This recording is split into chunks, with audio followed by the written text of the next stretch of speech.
It's no surprise that traditional media outlets, and I'm talking about media outlets that do real journalism, are facing a very difficult media landscape. In fact, local news has been eaten up by these giant media conglomerates, and that allows for corporate control of a few corporations over all of our media.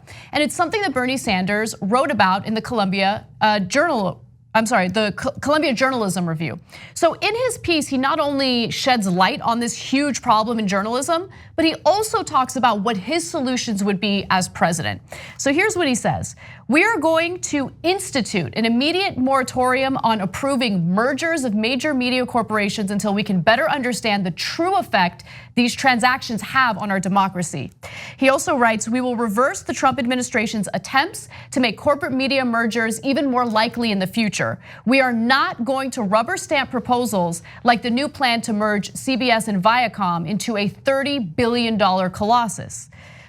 So there's more. There's so much that he wants to do, and there are also details that he talks about, the concerns he has about media that I want to get into in just a second. But has anyone, as a presidential candidate, talked about media conglomerates?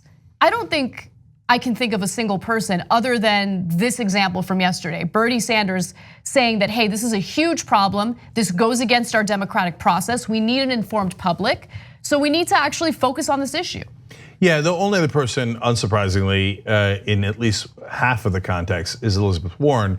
She talked about breaking up the big digital companies like Facebook, Google, et cetera, which have gigantic digital media components.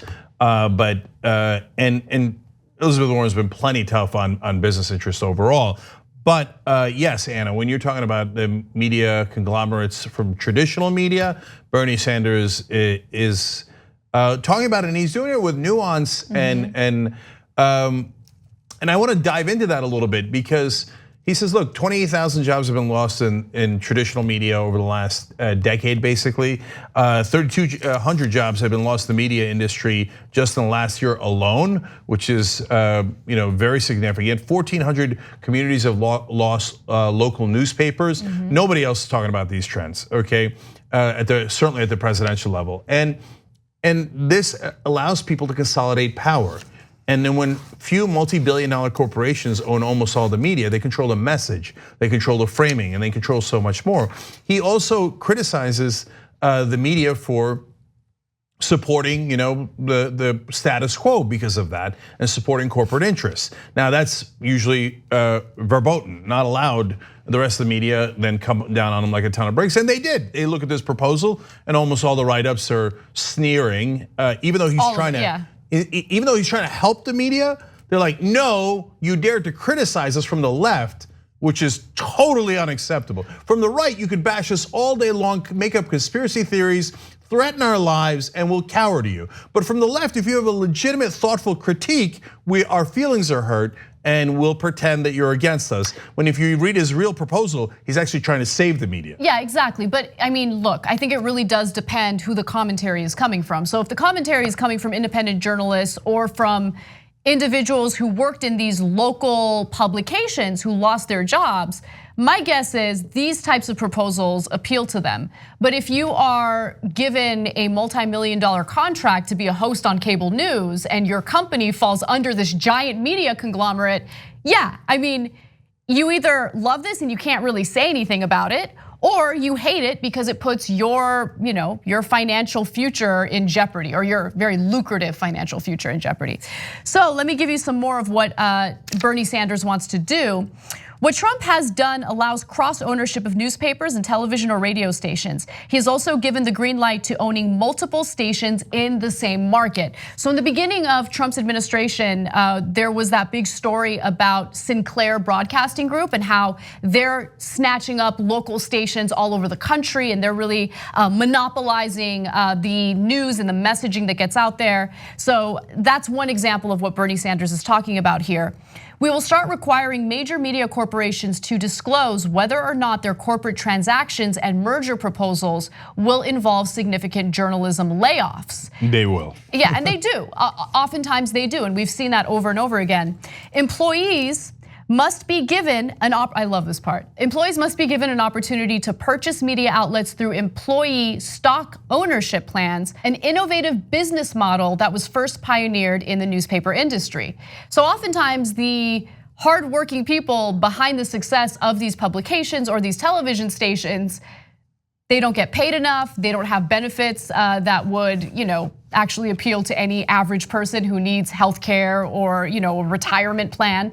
And so he's saying here, look, we need to have the employees get a seat at the table, have some ownership of the company through these stock options. And I love that. He's all about looking out for employees. He also focused on the necessity of diversity within these newsrooms, which I love.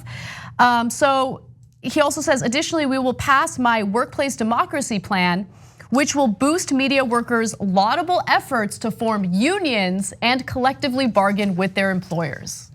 Yeah, none of the bosses are gonna like this. And so the more I read it, the more I thought, man, he's got a good shot at winning. And so, you know why? You do know why, but the guys on television, and by the way, it's not just television.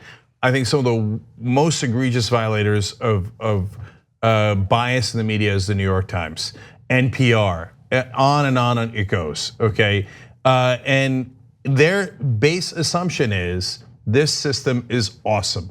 Any challenge to this system and the bosses who run it is unacceptable. And so, but the more they keep saying that, like Bernie Sanders would actually change the system and he would give the workers rights. It's outrageous. What people heard is Bernie Sanders would change the system. I really like that. Workers would have more rights. Wait, I'm a worker. Yeah, tell me more. Yeah, right. They're accidentally doing advertising for him.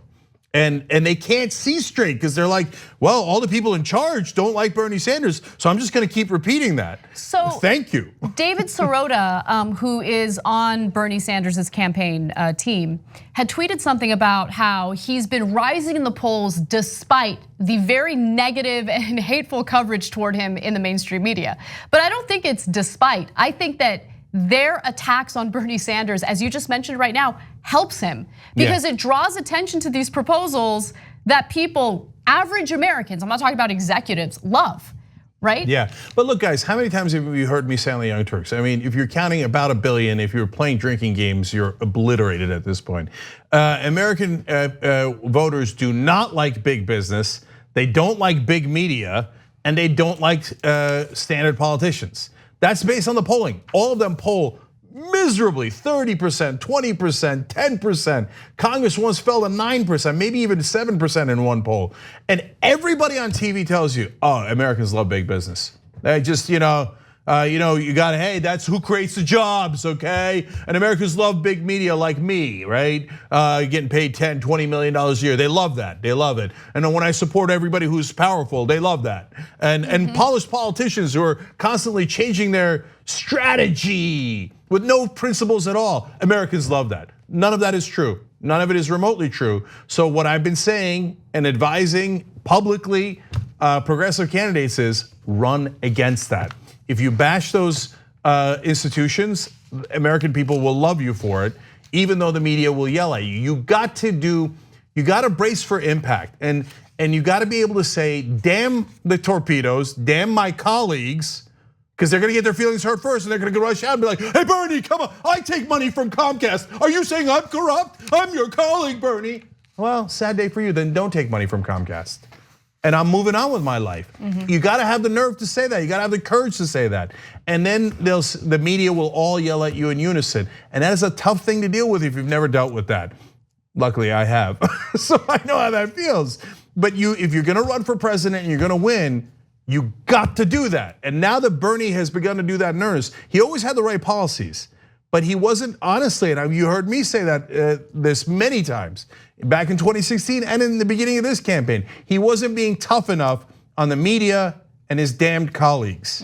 And so now that he's taking a much more aggressive stance, hey, look at that, rise in the polls. Love it. The TYT Plus app is now available on iOS and Android. Download to get more TYT content at tyt.com/app.